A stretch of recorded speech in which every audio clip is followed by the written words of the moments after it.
Do you want to schedule WhatsApp group call? You can schedule a video or voice call in a WhatsApp group with just a few simple steps. Before we begin, please like this video and subscribe to our channel.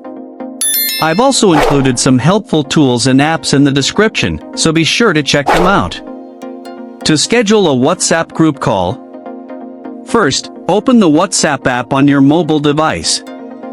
Once you're in WhatsApp, go to the Calls tab at the bottom of the screen. Here you will see your recent call history. Tap on the call icon with a plus at the bottom right corner of the screen. A new screen will open with different options. Select Schedule Call from the options. Now a new screen appears where you can set the schedule for your call. Add the title for your scheduled call. You can also add a description if needed.